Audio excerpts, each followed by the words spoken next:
What makes you act with such self-centeredness? My father shouted, his face flushing with anger as he strode back and forth in the living room of their vacation home at Bear Lake.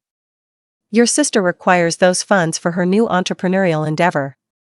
You possess an abundance. I remained frozen, a wave of disbelief washing over me, my fingers tightly gripping the property tax bill that had caught me completely off guard.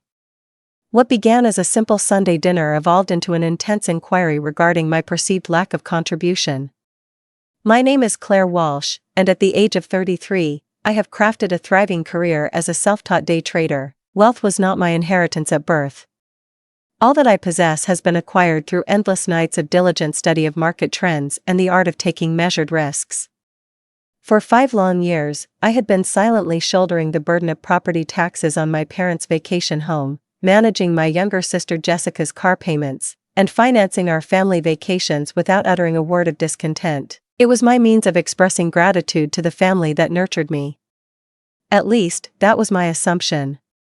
Dad, for years I've shouldered the burden of expenses, but at last, I found my footing, my voice more composed than the turmoil within. The property taxes, the business trips that Jessica undertakes, and the medical bills that Mom faces, which insurance fails to cover.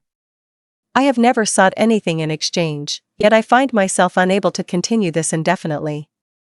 My mother remained quiet on the couch, her gaze locked onto the hands neatly folded in her lap, her gaze averted from mine, and that pain cut deeper than my father's angry words.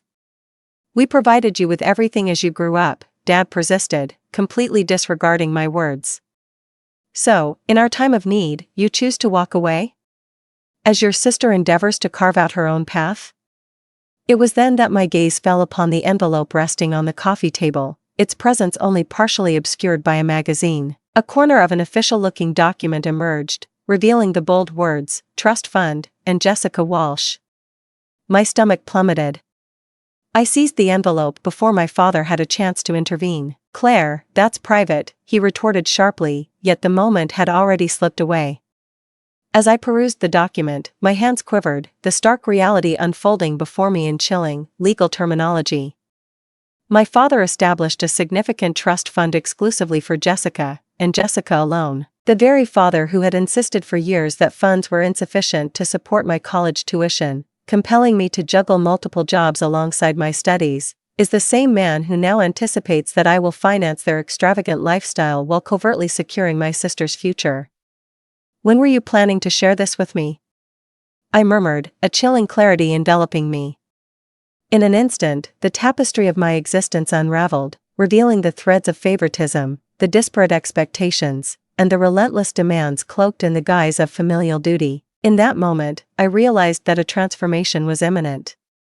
My father seized the trust fund document from my grasp, yet the harm was already inflicted. The figures were etched into my mind, $350,000 earmarked for Jessica, along with further stipulations for future contributions. All the while, I had been informed time and again that the family finances were strained. You weren't meant to see that, he murmured, carefully folding the paper and tucking it back into the envelope. Clearly, I replied, my voice devoid of warmth, I suppose that clarifies why you never offered assistance with my student loans. Throughout my childhood, the pattern was unmistakably present. Jessica received dance lessons, while I was instructed to concentrate on my studies. On the occasion of her 16th birthday, she was gifted a car. I relied on the bus until I had saved enough from my after-school job to purchase a pre-owned Honda. As college approached, Jessica enrolled in a private university, buoyed by family support, while I juggled scholarships and dedicated 30 hours a week at a local coffee shop. I had always attributed it to shifting financial situations or varying styles of parenting. I had always resisted the notion that this reality could confront me so boldly. My parents undeniably held Jessica in higher regard. My mother finally spoke, her voice soft and soothing in that familiar manner I had come to understand as a form of manipulation. Your sister requires more assistance than you do. Your independence and capability have always shone through. We take great pride in your remarkable achievements and the independence you've shown. The convoluted reasoning left me utterly speechless. I faced consequences for my achievements, while Jessica received accolades for her reliance. In those moments when I sought assistance, I spoke deliberately, as memory surged forth. During my college years, I found myself juggling 2 jobs, often sacrificing sleep in the process. When my vehicle succumbed to mechanical failure and the cost of repairs eluded my budget. When I found myself in need of a security deposit for my very first apartment. You claimed assistance was beyond your reach, yet the funds were readily available. It was simply designated for Jessica. Father shifted with an air of discomfort. Investment decisions are far from straightforward, Claire. We needed to contemplate what lies ahead. I simply stated, that's not my future. I reflected on the multitude of payments I had rendered on their behalf throughout the years. The annual property taxes for this vacation home amounted to $8,700. I had documented their journey for 5 consecutive years, in addition to numerous other costs incurred along the way. I had even invested $12,000 in roof repairs last summer, doing so without a hint of complaint. All the while, they were quietly amassing a nest egg for my sister. The taxes are due next month, Dad remarked, deftly shifting the conversation as he pushed the bill across the coffee table in my direction. Once more, the Homeowners Association has raised their fees. I gazed at him, disbelief etched across my face. In light of my recent revelation, he still had the audacity to expect payment from me. The boldness was astonishing. A transformation stirred within me at that moment. A crucial realignment.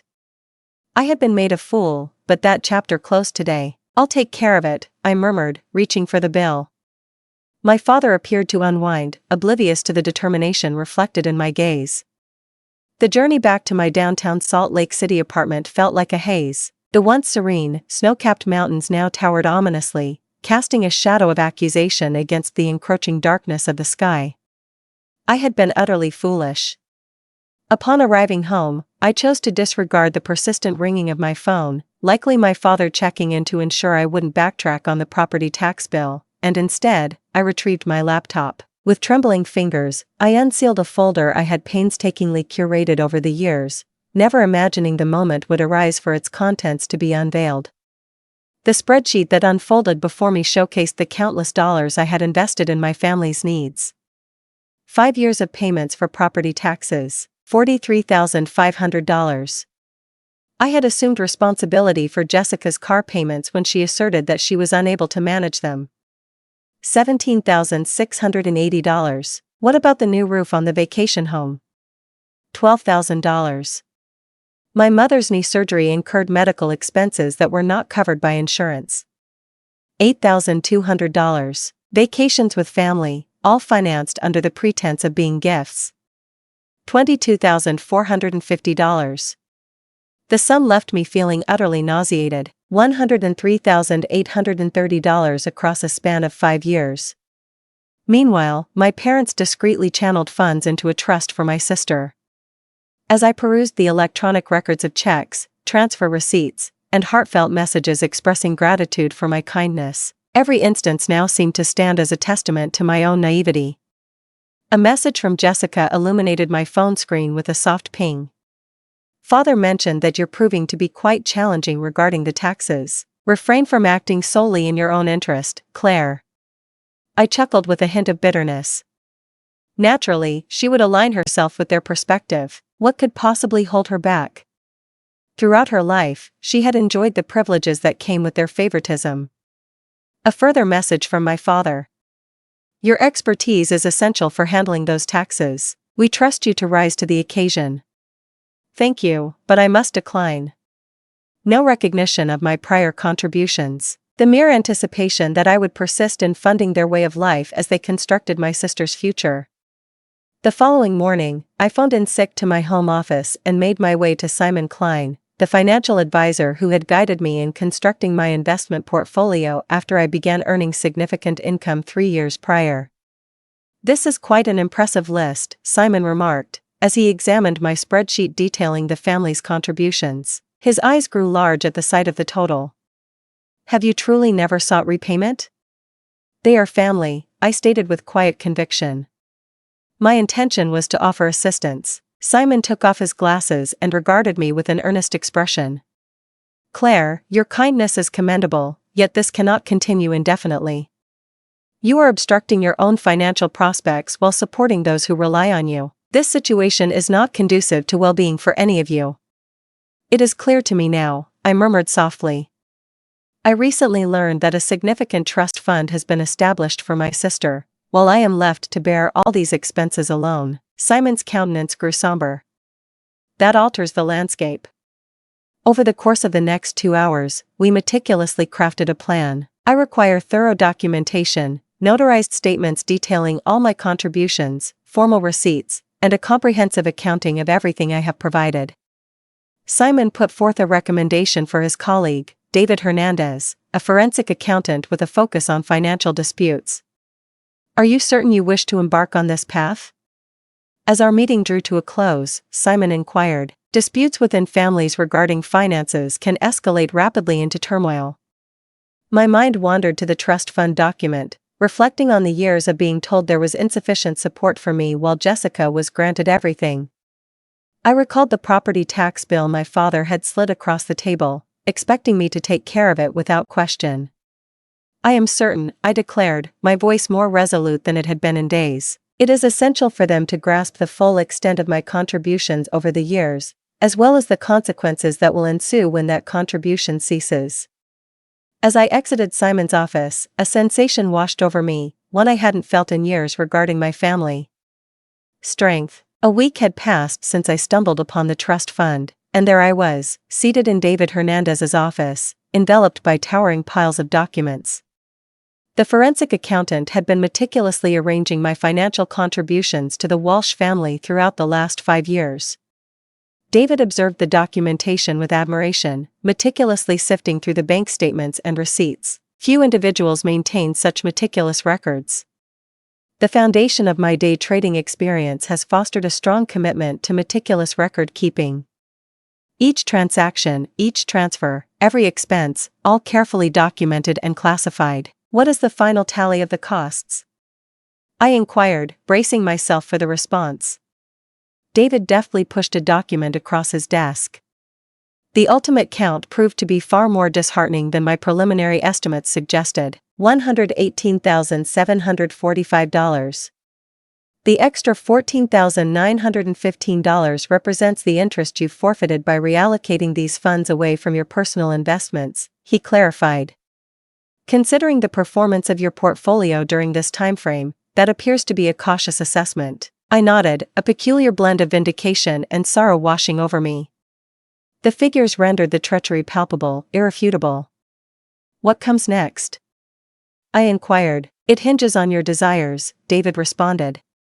Should you be in pursuit of legal restitution, we have the potential to construct a compelling case. However, navigating family financial matters can prove intricate in the absence of written agreements.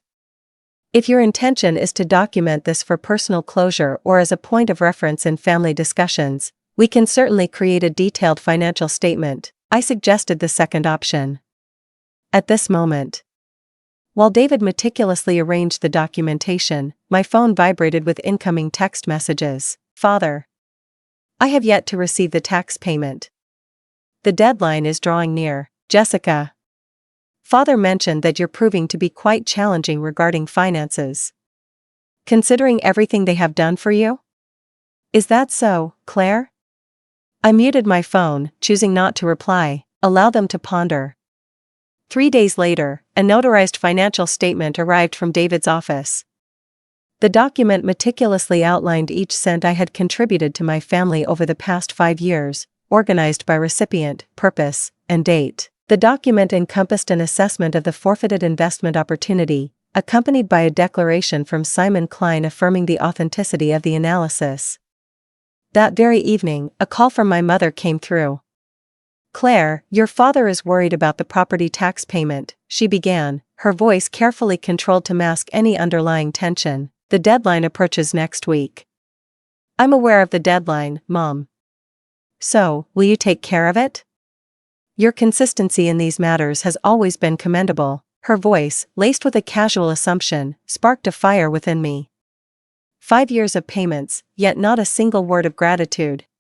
5 years of generosity while they quietly amassed my sister's fortune. This time, I murmured softly. A lengthy silence ensued. Could you clarify what you mean? I refuse to cover the property taxes any longer, nor will I contribute to any other family expenses. However, we are relying on you. The funds have already been designated for other purposes. Her voice now carried a frantic edge. Are you referring to Jessica's trust fund? The words lingered in the space that separated us. Yet another prolonged silence. Your father mentioned that you witnessed that. Claire, it is essential for you to comprehend. I completely grasp your point, Mom. I recognize that I have invested almost $120,000 into this family over the last 5 years, all the while you and Dad have been conveying that there wasn't sufficient funds to support my education or housing. I realize that I've been supporting your way of life while you've been planning for Jessica's future. That's not fair, she murmured, her voice barely rising above a whisper. No, it is not, I concurred, and I have reached my limit with it. I concluded the call and powered down my phone entirely, fully aware that the true tempest was still on the horizon. My father would not accept this without a fight. He had always perceived my financial support as a duty rather than an act of kindness. The following morning, I powered up my laptop and implemented 3 notable changes. Initially, I terminated the automatic payment for Jessica's vehicle. I subsequently withdrew my status as an authorized payer on all family accounts. Third, I moved $120,000 from my brokerage account into a newly established investment fund named My Future. After a long stretch, a sense of lightness washed over me. The burden of relentless familial financial expectations was finally released from my shoulders. The repercussions were immediate and intense. By midday, my phone was inundated with messages. As I switched it back on during my lunch break, I observed the notifications inundating my screen, feeling a peculiar sense of detachment. Jessica dialed the number 7 times, her urgency escalating with each subsequent text she sent, each one more frantic than the last. What on earth, Claire? The bank has informed me that my car payment was declined. Are you attempting to sabotage my credit score? This weekend holds plans for me. Father is seething with anger. Address this issue promptly. My father's messages carried a more straightforward tone. Reach out to me without delay. This conduct is entirely intolerable. One cannot simply forsake their obligations to this family.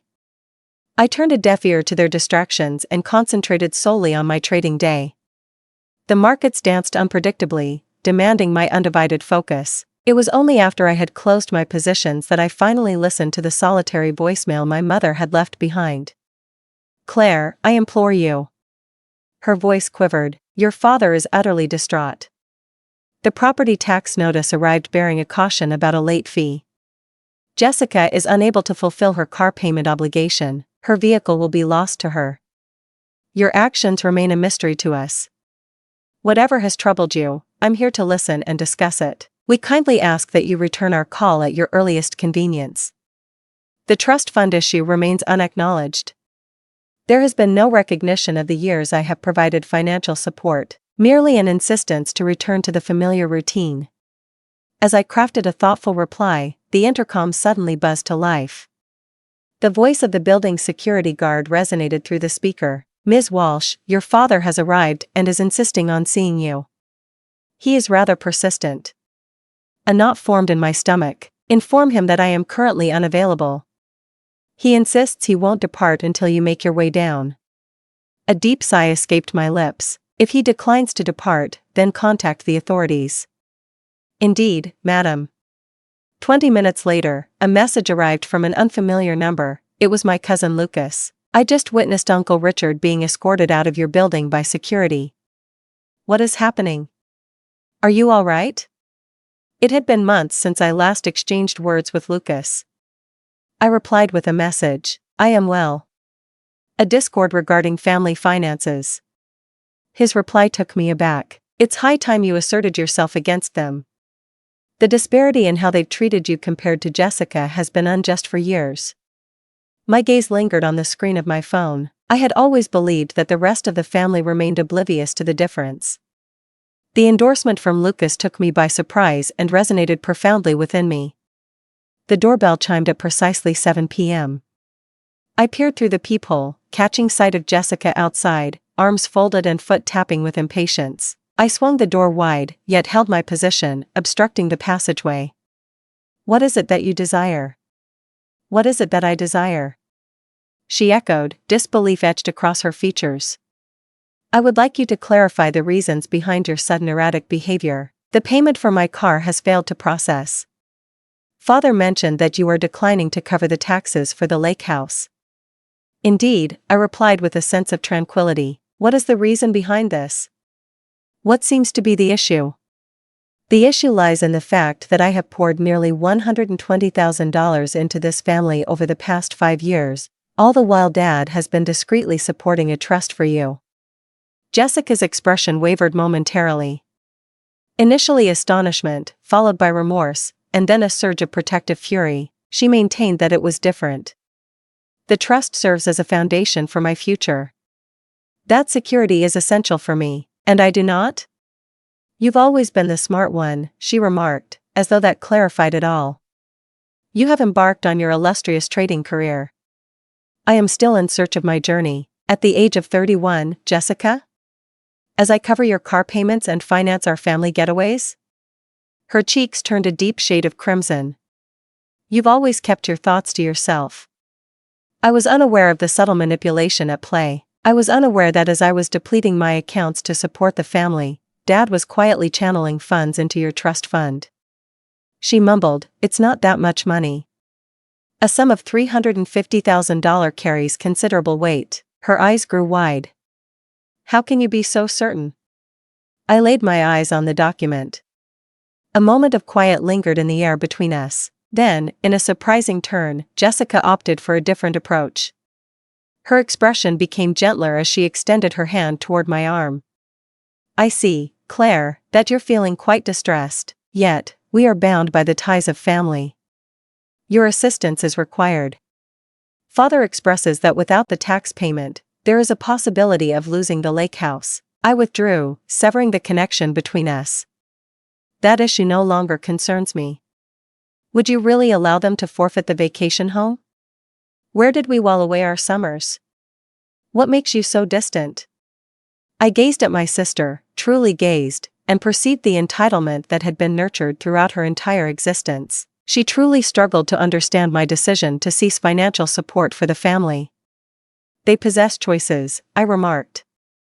They might benefit from a portion of your trust fund. Jessica's expression turned steely. That seems unjust. A wistful smile crossed my lips. Absolutely not, Jessica. This situation has been devoid of fairness. I shut the door softly yet resolutely before her. Fortnight slipped away. The deadline for property taxes has passed, slipping quietly into the annals of time. I chose to keep my distance from my parents and Jessica, directing my energy towards my work and my personal financial strategies. Simon assisted me in reorganizing my investment portfolio, now that I was no longer losing money to my family. The distinction was significant. I could greatly enhance my retirement contributions and even contemplate acquiring a modest vacation property of my own. The tranquility I had recently embraced was abruptly disrupted by an email from Uncle Henry, my father's brother. Claire, could you shed some light on the situation with Richard and the lake house? He is requesting a loan of $10,000 to address property taxes and associated penalties.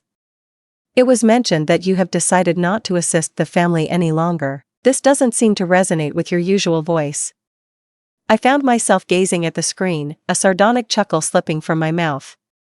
My father sought financial assistance from other family members instead of accessing Jessica's trust fund. With meticulous attention, I crafted a response, including a PDF summary detailing my financial contributions to the family over the last 5 years, accompanied by a concise overview of the trust fund circumstances. Within the span of an hour, Uncle Henry's reply arrived. Goodness gracious, Claire, I was completely unaware. No one did. Richard has been confiding in everyone about his difficulties in providing equal support to both of his daughters. This alters the landscape. The following day, my cousin Lucas reached out with a call. Claire, there's something you must understand, he said, his voice filled with urgency. A family gathering is set to take place at your parents' residence this weekend. Uncle Richard reached out to address the matter of Claire's departure from the family. He is attempting to unite everyone in opposition to you. My stomach knotted with tension. I appreciate you sharing that with me. Lucas pressed on, revealing further details. I happened to catch my dad in conversation with your father. It seems they intend to invoke a sense of guilt, compelling you not only to resume payments but also to shoulder the burden of all late fees and penalties. They are portraying it as if you are intentionally undermining the family's legacy. The boldness was astonishing. Will you be attending this meeting? I inquired. Indeed, you are as well, Lucas asserted with conviction. It is essential to clarify the facts. I will support you. Reluctantly, I acquiesced, even as a tempest of anxiety swirled within me. Facing my father in the presence of the extended family would undoubtedly be daunting, yet it might be essential. As Saturday dawned, I meticulously donned a professional black pantsuit, a garment that never failed to instill confidence in me during challenging negotiations. I made my way to my parents' house, carrying with me the comprehensive financial documentation from David, which included the notarized statements and the calculations of lost investment opportunity. As I entered, the living room was enveloped in a profound silence. My father stood by the fireplace, evidently engrossed in his speech. Relatives gathered in the room, their faces reflecting a blend of bewilderment and worry. Jessica perched next to our mother on the sofa, an air of discomfort enveloping them both. Claire, my father made a swift recovery. It brings me joy that you have chosen to be a part of our gathering. We were just contemplating the circumstances surrounding the family vacation home. I replied evenly, placing my briefcase on the coffee table. I'm sure you were. I'm confident that you shared all the pertinent financial details with everyone involved. His gaze sharpened. We are engaging in a conversation about your unwillingness to fulfill family responsibilities. Fascinating. I unlatched my briefcase. I possess 5 years of financial documentation that clearly illustrates my fulfillment of over $118,000 in family obligations, funds that seemingly eluded my pursuit for education and housing, yet were somehow accessible for Jessica's trust fund. A soft wave of whispers cascaded through the space. Aunt Karen, with her characteristic straightforwardness, voiced her thoughts. Which trust fund are you referring to? I turned my gaze toward my father, allowing him the chance to respond. As he held his tongue, I distributed copies of the summary document to each person present in the room. Over the last 5 years, I have shouldered the burden of property taxes for the lake house, taken care of Jessica's car payments, financed family vacations, and more, accumulating a total of nearly $120,000. In that same timeframe, my parents set up a trust fund amounting to $350,000 solely for my sister. The room burst forth with a cacophony of overlapping voices. My father's face turned a deep shade of crimson. These are matters of the family, he declared with a booming voice. Precisely, Uncle Henry chimed in, rising to his feet. Family is of utmost importance, and within this family, it is essential that we treat our children with equal regard. I was taken aback by the extent of the support I received. Amidst the fervent exchanges that filled the room, my father's eyes met mine with an intensity that spoke volumes. Within his gaze, I beheld an emotion I had never encountered prior: apprehension. The dread of revelation, of his meticulously crafted story unraveling. And lurking beneath that fear, an even more surprising revelation: honor. The family gathering concluded with my father erupting in anger and my mother trailing behind him, tears streaming down her face. Jessica remained motionless on the couch, deliberately steering clear of anyone's gaze. The remaining family members stayed behind, absorbing the newfound truths. I had no idea it was this bad, Aunt Karen remarked, her gaze fixed intently on the financial documentation. Richard consistently depicted you as the accomplished individual who required no assistance. Uncle Henry gave a slow, disapproving shake of his head. This feels off. The lake house has woven itself into the fabric of our family's memories for years. If you've been diligently contributing to those taxes all along, it stands to reason that you ought to possess some measure of ownership. This perspective had not crossed my mind. The vacation property bore the names of my parents alone, even though I had made a considerable financial investment in it. I made it clear that the house was not something I desired. I simply desire for them to acknowledge the injustice of the circumstances. Lucas rested his hand gently on my shoulder. Merely being acknowledged isn't sufficient, Claire. Consequences are necessary. 3 days following the family gathering, my phone illuminated with a message from my father, for curt words, devoid of apology or recognition of any fault. The time has come for the property taxes to be paid. I gazed at the message, astonished by his boldness. Despite all that had come to light, he continued to regard me as his own personal ATM. That evening, an unexpected call from my mother broke the stillness. Claire spoke, her voice tinged with uncertainty. Your father seems to be struggling with this situation. The lake house holds profound significance for him. Is there more to it than simply treating his daughters equally? I inquired. Her silence spoke volumes. Mother, I have invested almost $120,000 into our family. Father established a trust fund of $350,000 for Jessica, yet he never extended the same kind of support to me. The difference is striking. She acknowledged softly. I've always sensed that it was wrong, yet your father determines the financial choices. I completed it for her. I comprehend. Yet, this is where it comes to a halt. The following morning, I replied to my father with a solitary attachment, a photograph capturing the entirety of the notarized financial record detailing my contributions from the last 5 years, the total highlighted in bold red. No additional message was required. The documentation was eloquent in its clarity. An hour after I dispatched the photo, my phone began to ring. I anticipated the sharpness of my father's angry voice, yet what reached my ears was Jessica's instead. Is that you, Claire? Her voice trembled with unease. My father just revealed to me all the documentation you provided. Is it truly that significant? More than $118,000? Indeed, I have confirmed it. Each cent meticulously recorded and validated by a forensic accountant. A lengthy silence enveloped the room. I had no idea, she said at last. My father often mentioned that you were lending a hand now and then, thanks to your surplus funds. He never mentioned that you were handling significant expenses while he was establishing my trust fund. Her voice trembled as she uttered the final words. For the first time, I sensed authentic regret emanating from my sister. Claire, I find myself at a loss for words. I am engulfed in a sense of despair. I admitted that it wasn't wholly your responsibility. This predicament was brought about by Dad. Yet, I found it advantageous, she remarked. I accepted it without a second thought. I simply believed I was worthy of the assistance. A lengthy silence ensued. Then Jessica caught me off guard. I will make this right, she proclaimed. It is unjust. Before I could inquire about her meaning, the line went dead. The following day, I was presented with official paperwork from my father's lawyer. The lake house's property taxes were settled completely, accompanied by a legally binding amendment to the ownership. I had acquired a 25% interest in the property. A note from the lawyer accompanied the message, detailing Jessica's insistence on utilizing funds from her trust to settle the taxes and legal fees associated with the ownership transfer. A message from my father lit up my phone, breaking the silence with a gentle buzz.